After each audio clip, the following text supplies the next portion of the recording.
Bro, happiness is a mind virus sounds like a TED Talk villain origin story. And then obesity being contagious? That is somehow both terrifying and hilarious. Okay, but how are they even measuring contagious in real life? Like, is it pure social influence or are they accidentally catching correlation? Also, the claim that happiness has been declining since around 1990, who asked happiness to decline? Wait, they said they can't quantify global happiness the same way as a scoreboard. Yet they still argue happiness fell in many OECD countries since 1990. I love the confidence, but I hate the methodology vibes. Because the United Nations comparisons always felt like best music by survey logic. You're telling me happiness ranking is basically asking people which country has better tunes? All right, fine, they switched to within-country trends over time. That's at least more defensible. Same place, same instruments, over time. Now, the obsession with genetics, 50% happier, 50% not, that's a spicy cop-out. But identical twins reared apart? That does force your hand a bit. Though I still want to know, genetic doesn't mean destiny, right? And they said introverts have more long-term happiness. Which is funny because society screams networking extrovert energy like it's a life hack. But if introverts do better longer term, maybe the goal isn't to be loud. It's to be aligned with your temperament and environment. Now the mind virus part, how does happiness spread like through memes? They claimed trajectory tracking. As your friend's happiness changes, yours shifts too. And divorce is the other brutal example. If friends get divorced, your divorce probability rises. Okay, but that could be shared circumstances too, like work stress or neighborhood stuff. Do they account for confounders or just vibes and regression? Also, when friends get happy, you get happy. That sounds like emotional contagion, not physics. Still, if enough studies point that way, it becomes practical. So maybe your social circle isn't just comfort, it's a feedback loop. Now here's where I start arguing. Suffering is needed for joy. Because that sounds like pain builds character, which people weaponize all the time. The transcript said we need struggle for joy, but also happiness is declining since 1990. So is modern life giving less struggle or giving different struggle? Maybe it's not the absence of suffering, it's the type of suffering we're stuck with. Like we're stressed but not building anything, just doom-scrolling our way through life. That would fit the decline argument better than no struggle equals no joy. Now the arrival fallacy is my favorite. Once I lose belly fat, I'll be happy forever. That is literally the most expensive lie humans tell themselves. They said instead you get satisfaction from progress, not the destination number. Which is why people who chase process usually don't crash as hard after goals. But I'm still going to push back. Some destinations matter. Like if you're broke, fixing money problems probably changes your baseline happiness a lot. So the point can't be numbers don't matter, it's numbers don't finish the story. And they asked, if not weight or financial number, what realistic goal leads to happiness? Then they hinted 4 goals that matter, and one was fascinates me. The better off you are, the more you have. Wait, the more you have sounds like a wealth ad, unless they mean the right things. Also, they're teasing subscribe like happiness experts also gotta eat. Okay, but bring it back. What are those 4 goals? Because if happiness is a system, goals are inputs, so you'd optimize inputs, not outcomes. And Arthur, he said he takes the same test year by year and is 60% happier than 5 years ago. That's a crazy claim, but also, people do level up when they crack their own code. The fact he admits he's not naturally happy is also refreshing. I'm way below average in happiness. Okay, that's honest and a little disarming. Then he says 50% is genetic, but the rest is teachable through leadership and happiness science. He taught at Harvard leadership and happiness, not just vibes. I'm curious, though. Leadership happiness. That sounds like corporate mindfulness trying to become a KPI. But maybe it's simpler. If leaders are happier, people around them benefit. Which loops back to the contagion idea. Happiness travels through social networks. So the real question becomes, how do we engineer networks that raise baseline happiness? Like, do you curate friendships, or do you become the happy node? Because the transcript even said when friends get divorced, you're more likely to get divorced. That scares me because it implies relationships are contagious too. But maybe it's about shared patterns, communication breakdowns, values drift, stress cascades. So happiness contagious might just mean habits contagious, which makes it actionable. And honestly, that decline since 1990 fits habit erosion. More fragmented attention, more comparison culture. If people need struggle for joy, then constant shallow comparison might be a different kind of struggle. You get tension without transformation, no progress, just cortisol. That could explain why arriving doesn't satisfy. You didn't build satisfaction muscles, you built a scoreboard obsession. So maybe the 4 goals are like relationships, meaning, autonomy, mastery, stuff you can cultivate daily. If that's the case, I'm with it because it beats chasing a single external metric. But they also mentioned single friends will keep you single. That one, oof. That feels like a social stereotype dressed as statistics. Unless they mean your dating opportunities cluster with your network's patterns. Like if your friends are partnered, you attend more events and meet more people. Network effects. But if your friends are single, you might share habits and schedules that don't expose you as much. So it's not destiny, it's visibility and social rotation. Anyway, I like the practical takeaway. Stop believing the fantasy that one metric flip changes your life. And start believing progress and relationships change your baseline happiness over time. Because if happiness is transmissible, then your social circle is basically your long-term health plan. That's terrifying and kind of empowering. All right, I'm convinced enough to test it on myself annoyingly. Bruh, I tried to test it on myself and it felt scarily real already. Like I'm not even sad, but my mood follows my timeline. It's like your brain swipes left on negativity when your friends swipe right. But happiness as a mind virus sounds dramatic, you know? How do they prove contagion and not just birds of a feather? Because if I'm already the type, I'll attract certain friends anyway. They're like, no, bro, we tracked trajectories for years, chill. Wait, they said obesity is contagious too? That's wild. I hate how that instantly makes me feel judged by my friend group. Like, congrats, your metabolism got outsourced. Okay, but seriously, when friends divorce, you're more likely to divorce. That's the domino effect thing, right? Through stress and social norms? Or is it that people who stick around are just different from people who leave? Trajectory studies usually get messy with confounders. But the happy friends make you happy part is almost undeniable. That one I can feel in my chest when I'm around good energy. It's not just inspiration, it's behavioral, plans, outings, routines. So your social circle becomes like a subscription service for serotonin. Still, happiness is 50% genetic, feels like a cheat code for pessimists. Oh, I'm naturally miserable, guess I'll just blame my identical twin. But I also get it, temperament is real, and we ignore it too much. If 50% is genetic, then what's the other 50% that matters most? They keep pushing that society sells you the wrong lever, one metric flip. Like belly fat goes away, money arrives, then life becomes joyful. The arrival fallacy is basically capitalism with a gym membership. Once I hit the number, I'll be the person I want. No, you'll just bring the same brain. Wait, they said progress itself gives more satisfaction than the outcome? That's annoyingly comforting because it means I don't need perfection. Progress is the drug and the scoreboard is just background music. Okay, but what's a realistic goal if not a weight number? Like, I'll be happier is too vague, but get to 70 kilos is a trap. They hinted at 4 goals, right? The actually happiest levers list. I love lists, but only if they don't turn into self-help wallpaper. Because you can always gamify happiness, and then it collapses again. So how do you make goals that reliably move baseline happiness? Also, who has baseline happiness? Mine is basically seasonal weather. Still, the key phrase was, happiness has been in decline since around 1990. Since 1990, that's a long-time trend, not just vibes. But measuring happiness across countries sounds like comparing who likes music more. Congratulations, your nation has the best feelings per capita. So the better method is average well-being within populations over time, right? And they pointed at OECD countries like the US and UK declining. That's grim, because it suggests we're building a society that drains joy.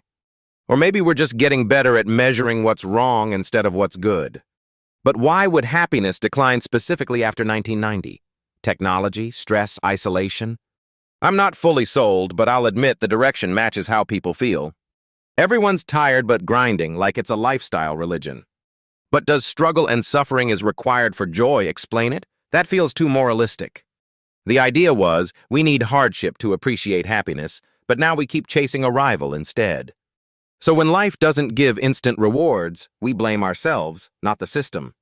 And then we scroll, compare, and spiral. Classic happiness virus behavior, honestly. Okay, now connect it back to single friends, because that part made my brain itch. They said single friends keep you single, like same social gravity, different orbit. So the matchmaking algorithm is just your friend's relationship status. But we can also frame it as visibility and social rotation, like you said earlier. Basically, relationship opportunities are scheduled, not magically summoned. So the single contagion might be less about romance and more about fewer shared networks. Still, obesity contagious makes me want to ask for stronger causal language. Like, are we tracking meals? Or are we tracking socioeconomic stuff hidden inside friendship? But even if it's partly social context, the actionable takeaway stays. Be intentional with your circle. Yes, because if happiness spreads, then who you hang with becomes a strategic health choice. Not in a toxic way, more like optimizing your emotional immune system. And once you accept progress beats arrival, your goals stop being fragile. So what's your next experiment for the test? Weekly happiness check-in or friend exposure control? I'm doing both, tracking mood and also forcing myself into good influence environments. If your hypothesis is right, the data should start getting annoying. For you, happiness is a mind virus, but what is the vector exactly? Like, is it tone of voice, habits, or just constant emotional exposure? Because contagious gets abused online, you know what I mean. The point is trajectory, not one awkward conversation. Still, tracking trajectory means you're measuring confounders too, right? Like divorce timing, stress levels, money, all of that bleeds in. The study makes it sound like your friend's sadness just teleports. But if your friend got divorced, your brain is already doing risk math. So does happiness spread even if life circumstances stay constant? That's what I keep wondering. What's the mechanism once you control for context? And the obesity thing is even crazier because food is logistical. Obesity contagious, that feels like the world looking for scapegoats. But it might be social routines, where people eat, who cooks, what normal looks like. So, vector could be shared schedules more than emotions. Exactly. Your environment sets defaults, then your brain calls it choice. Choice is such a liar when your calendar is preloaded with patterns. Okay, but then the divorce example. How does that map to happiness? If someone divorces, it's not just sadness. It changes identity, support, future incentives. Then your other friend starts thinking, maybe I'm next, and boom, domino effect. That's brutal, because it frames happiness like a statistical rumor. A rumor that can be true, but only because people model outcomes. And if friends get happy, you model hope. Your brain updates the baseline. So friendship is basically a live dashboard for what's possible.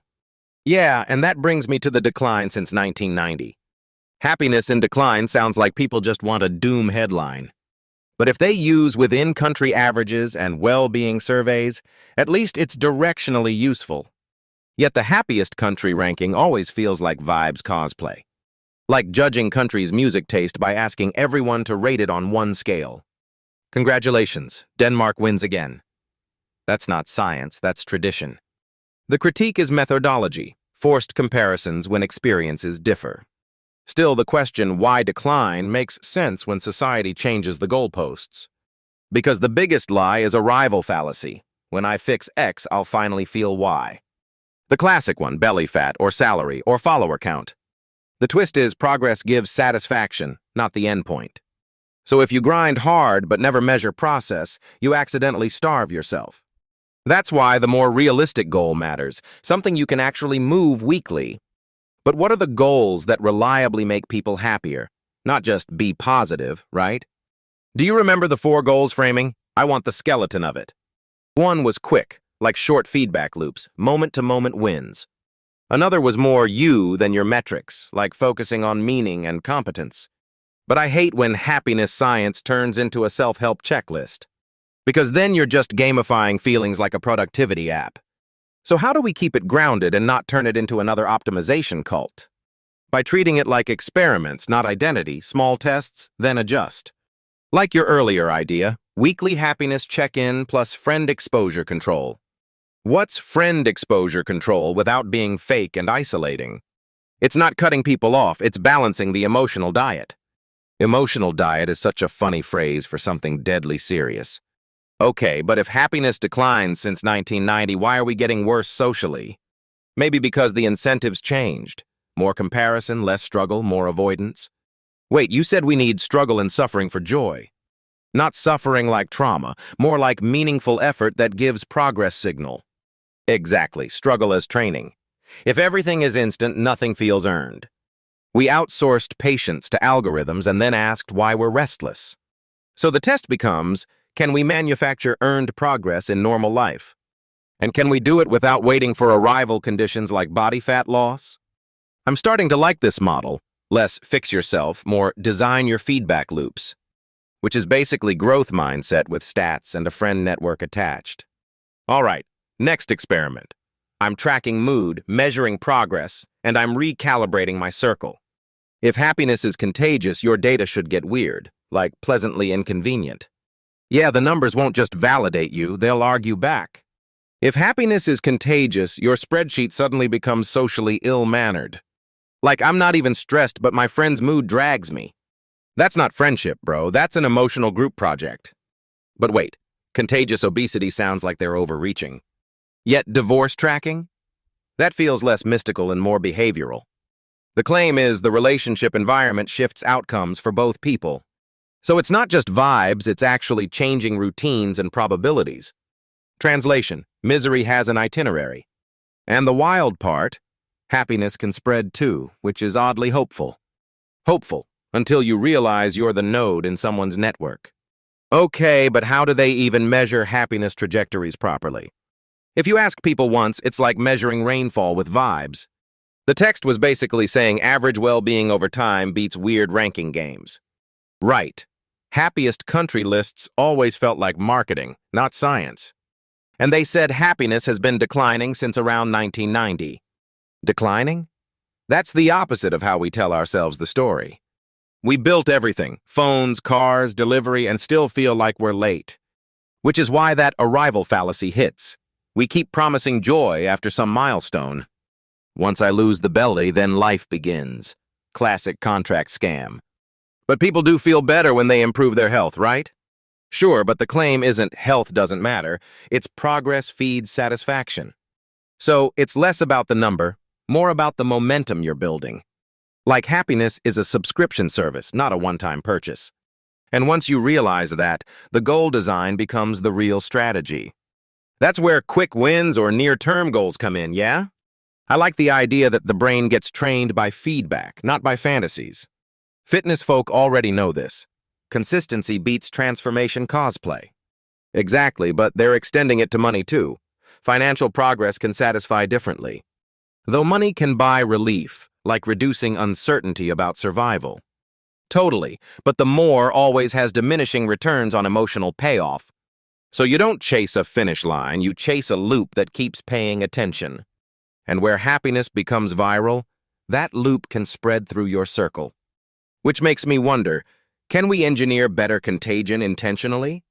You can't force people to be happy, but you can structure environments that raise the odds. Like invite friends with good habits and avoid the doom spiral? So basically, curate your feed, but with humans and consequences. There's also that part about introverts having more long-term happiness. That one always annoys extrovert motivational posters, doesn't it? Yeah, because it implies social energy isn't a moral virtue. Being drained is not a sin, it's a biological feature. So if introverts do better long-term, maybe solitude is not failure. Or at least it's a tool when used deliberately. Now the single friends keep you single claim, okay, that's spicy. Is loneliness contagious too, or is it just that friend networks share life stages? Because I hate when correlations get sold like spells. Probably a mix, expectations, opportunity patterns, and emotional bandwidth. Like your calendar gets jointly optimized for the same kind of weekends. And when a friend's relationship status shifts, your social scripts shift with it. This is why happiness advice that ignores community feels incomplete. You can't hack mood in isolation if your environment is broadcasting signals all day. Your group chat is basically a dopamine hydra. But here's what I'm really stuck on. genetics being 50%. People hear that and either give up or get arrogant. Exactly, half-wired sounds like a fortune cookie for behavior. Yet the practical takeaway is, the other half is trainable through choices and goals. So instead of be happier, you design inputs that reshape outcomes, which is basically biofeedback but for emotional software. And the test they described, tracking repeatedly and seeing 60% improvement, makes it feel real. 60% happier sounds like a cheat code, but it's really just iteration. What were the 4 goals again? Quick wins and then the rest. I remember the gist. Immediate, growth-oriented, and meaningfully chosen targets. Meaning chosen, so not just fix yourself, but aim your attention. Attention is the only budget that never stops charging you. Also, the way they said happiness declines since 1990, okay, that's depressing, but clarifying. It suggests we can't rely on progress narratives to deliver joy automatically. So the mission becomes, build happiness loops and surround them with the right people. Like an ecosystem, not a solo quest. Okay, but attention budgeting is such a weirdly good frame, man. Like you can't optimize your way out of human wiring. But happiness being genetic? Doesn't that kill motivation a bit? If half is baked in, what are we even steering? He said introverts have more long-term happiness too, right? That's hilarious because introverts always act like it's science, and extroverts always act like it's vibes. I want to test this with my friend group immediately. Do we have a control sample of naturally cheerful people? Bro, everyone here is coping in a different costume. Still, the contagious part is what grabbed me. Obesity and divorce? Wait, divorce risk moves like a supply chain through friends? The divorce domino effect sounds like a sitcom plot, not social science. But the mechanism might be emotional contagion or stress diffusion. So when someone gets happy, others get happier by what, osmosis? Or is it shared life circumstances disguised as virus language? He also called happiness a mind virus, which is aggressive. That man is basically writing happiness X in people's heads. Just don't open attachments from negative friends. But jokes aside, the trajectory since 1990 is the real gut punch. Happiness in decline for OECD countries since about 1990, still wild to me.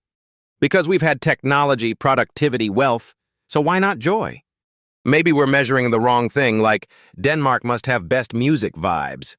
Yeah, if you ask, do you like your local music, rankings become nonsense fast. What do you think is the better metric? Average well-being over experience. Because subjective surveys are messy, but alternative data is also messy. I like that he admits measurement is hard, but still claims direction matters. Okay, so if happiness isn't trending up, what narrative should die? The fix one number, become a new person fantasy. The fallacy he mentioned was like, once I lose belly fat, life is wonderful. That line feels like every fitness influencer's origin story. Progress gives satisfaction, sure, but does it beat the actual end goal? I think what he's saying is the journey reward is more durable than outcome reward. Like your brain adapts to the new weight, but doesn't fully adapt to being proud? Exactly. Pride is sticky when it ties to identity, not just aesthetics. Which is why meaning-chosen goals hit harder than stop being bad at life. But you can't ignore structure, right? Money, safety, health, they matter. If happiness is a virus, it also needs a host. Your environment decides the spread. So when he says happiness has been in decline since 1990, what changed? Social comparison got turbocharged and attention got commoditized. And now everyone's running arrival fallacy ads in their own brain. Like, once you reach follower count, you're finally allowed to feel okay. Do you buy that long-term happiness favors introverts, though? I feel like introversion helps recharge, but loneliness can also spike costs. The real variable is whether solitude is chosen or enforced. That ties back to meaningfully chosen targets. Agency is the differentiator. So in practice, we set goals that create quick wins and growth and meaning then. And we build an ecosystem around us so the happy people network actually sticks. I love that because it sounds like investing, not self-help. Allocate attention like capital, then diversify your friendships. Speaking of diversification, what about friends who are happy but toxic? Because contagion doesn't mean it's good for you, just that it spreads. True, the mind virus frame could be double-edged. Positivity can be performative too. That's why chosen meaning matters. Otherwise, you just cosplay happiness. Also, when someone divorces, maybe it's not the divorce that spreads, it's stress markers. Like if a friend is drowning, you start normalizing drowning. The social brain is basically, oh, this is how we're doing it now. So how do we prevent negative normalization without becoming cold? Because cutting everyone off feels like failing the human experiment. Maybe the answer is boundaries plus supportive presence. And you can still be there while not adopting their coping style. Like, support the person, don't support the spiral. That sounds exactly like leadership, not therapy. Because he's literally teaching leaders how to lift people up together. Harvard professor says, lift people up. And I'm like, okay, prove it with data. And then he drops twin adoption studies, identity versus environment, instant credibility boost. Even if genetics are real, it doesn't mean the day-to-day is fixed. But 50% genetic could get used as an excuse for everyone's bad habits. I'd rather treat it as, you can't willpower your way past biology, but you can still train your environment. Biology sets the thermostat. Your life sets the room temperature. So what's the most actionable takeaway from this whole mess? Build happiness loops. Pick quick wins, track progress, choose meaning, and surround yourself intentionally. And accept that arrival never arrives, which is annoying but freeing. Okay, but happiness is contagious sounds like social media cope, not science. But they claim trajectories across years, so it's not just vibes, it's tracking. Still, how do you prove contagion and not just same city, same job, same chaos? Right, correlation is always wearing a trench coat pretending it's causation. The divorce domino thing is the part that messes with my intuition, though. Like your friend gets divorced and suddenly you're more likely to? That's brutal. Is it emotional permission, social network effects, or just the same underlying stress leaking? It could be insurance against staying together longer than your friends. Bro, happiness as a mind virus sounds like a sci-fi plot with therapy bills. But if friends get happy and you also get happy, there's likely mechanisms we can act on. Mechanisms, sure, but happiness is fuzzy. What do they even measure?